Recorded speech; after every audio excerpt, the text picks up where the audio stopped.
मैं हूं चित्रा त्रिपाठी। शाम के 5 बजने वाले हैं। एबीपी न्यूज पर वक्त है सबसे बड़े डिबेट शो महादंगल का। प्रधानमंत्री नरेंद्र मोदी ने आज पूर्णिया से बिहार को 35,561 करोड़ की सौगात दी। विधानसभा चुनाव की सियासी तपिश को देखते हुए पीएम मोदी का बिहार दौरा काफी अहम माना जा रहा है।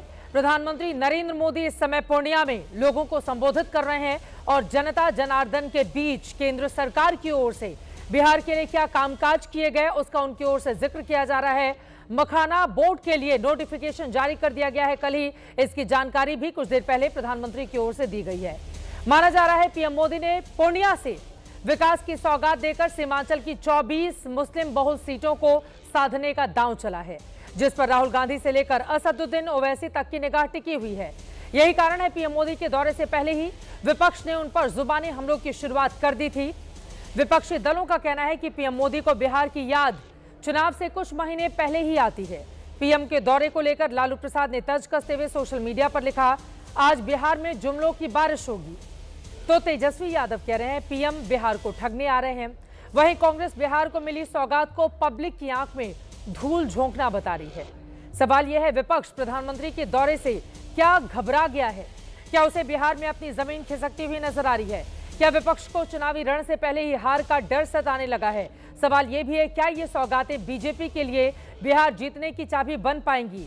सवाल यह भी है कि क्या सौगातों के जरिए वास्तव में जो अहम मुद्दे हैं, रोजगार का, पलायन का, मजदूरों का, उसको बीजेपी एड्रेस कर पाएगी या फिर विपक्षी दल इस मुद्दे को लेकर बाजी मार ले जाएंगे? रोजगार इस बार के चुनाव में कितना बड़ा मुद्दा होगा? नीतीश कुमार मुख्यमंत्री ने भी कुछ देर पहले जनता को संबोधित करते हुए रोजगार के लिए सरकार की ओर से किए गए कामकाज दोहराए हैं और फिर से अपनी प्रतिबद्धता भी व्यक्त की है। लेकिन आरोप प्रत्यारोप लगातार जारी है। कई ऐसे सवाल हैं जिसको लेकर महादंगल में चर्चा होगी, क्योंकि अब कुछ दिन ही बाकी रह गए हैं जब विधानसभा की चुनाव की तारीखों का ऐलान कर दिया जाएगा। लेकिन उसके पहले आज जुबानी तीर एक दूसरे पर कैसे छोड़े गए हैं, बयान सुनिए।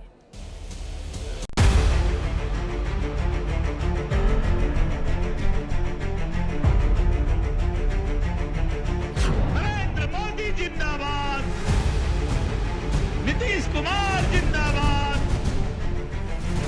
गरीबों के बारे में बात नहीं करेंगे, शिक्षा के बारे में प्रधानमंत्री की बात नहीं करेंगे, मुद्दे की बात नहीं करेंगे, पढ़ाई दवाई कमाई की बात नहीं करेंगे, बेरोजगारी मिटाने की बात नहीं करेंगे, इस इलाके में इंडस्ट्री कारखाने लगाने की बात नहीं करेंगे। केवल जुमला और वोट लेने ठगने यहाँ आएंगे।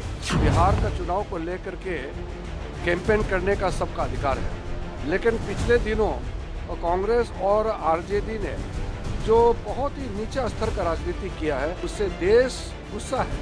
बिहार के जनता तो बहुत ही गुस्सा है। ये सब आ रहे हैं केवल अपना राजनीतिक रोटी सेकने के लिए आते हैं। इनके प्रधानमंत्री के आने से कोई प्रभाव बिहार की जनता पर नहीं पड़ेगा। चुनाव का समय है, विपक्ष इस तरीके की राजनीति करेगा ही करेगा। आपको बिहार में होता विकास नहीं दिखता। जितनी बार प्रधानमंत्री जी आए उतनी बार हजारों करोड़ की राशि की परियोजनाओं को बिहार के लिए समर्पित करके गए। बिहार को चुनाव में ही याद करते हैं, लेकिन ये बताते नहीं। ये सब छोटे छोटे परियोजनाओं को लोभ दिखा करके ये सब चुनाव के बाद सब जुमला हो जाएगा। जब भी बिहार के दौरे में आए हैं, कुछ बिहार को देकर ही गए हैं। चुनाव से 1 महीना 2 महीना पहले आकर इस तरह से सौगात देना या इस तरह से घोषणा करना, ये पब्लिक की आंखों में धूल झोंक रहा है।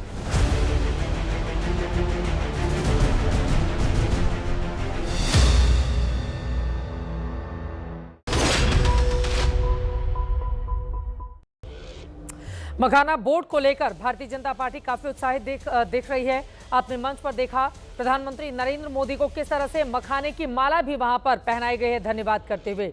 लेकिन इस बार का चुनाव किन किन मुद्दों पर होगा? प्रधानमंत्री का बार बार बिहार जाना क्या दर्शाता है? विपक्षी दलों में किस बात को लेकर डर व्याप्त हो गया है?